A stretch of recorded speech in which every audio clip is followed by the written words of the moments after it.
کچھ ذریعہ تعلیم کے باب میں۔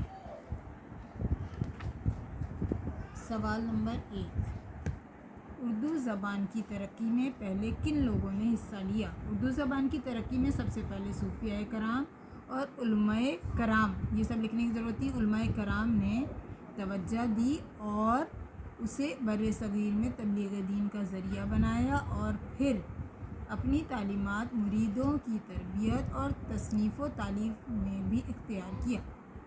اردو سے پہلے بر صغیر پاک و ہند میں فارسی زبان کا کیا مقام تھا؟ اردو سے قبل بر صغیر پاک و ہند میں فارسی سرکاری اور دفتری زبان تھی اور یہی علمی و ادبی زبان بھی تھی۔ فارسی لوگوں کے گھروں میں بولی جاتی تھی۔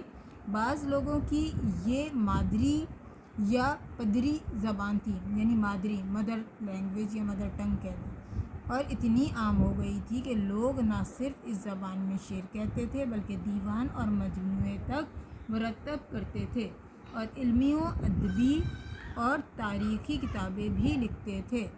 فارسی کے اثر اور اقتدار نے اردو پر کیا اثرات ڈالے؟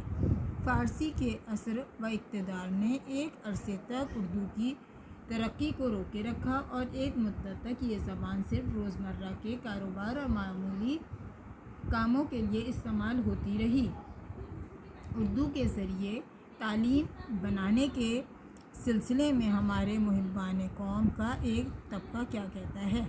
اردو کے ذریعے تعلیم بنانے کے سلسلے میں ہمارے محبان قوم کے ایک طبقے کا خیال ہے کہ اردو ابھی اس قابل نہیں ہوئی کہ اسے تعلیم کا ذریعہ بنایا جائے، کیونکہ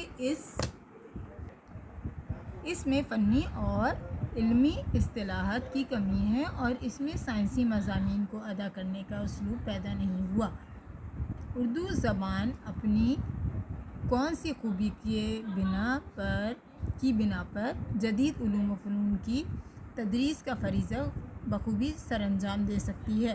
اردو زبان میں نئے الفاظ قبول کرنے کی بڑی صلاحیت ہے اور اپنی ساخت اور مزاج کے باعث غیر زبانوں کے الفاظ اور اصطلاحات بھی اس میں بلا تکلف مل جاتے ہیں۔ اس لیے اگر اردو زبان کو جدید علوم و فنون کی تدریس اور تعلیم کے لیے اختیار کیا جائے تو یہ زبان یہ فریضہ بخوبی سر انجام دے سکتی ہے۔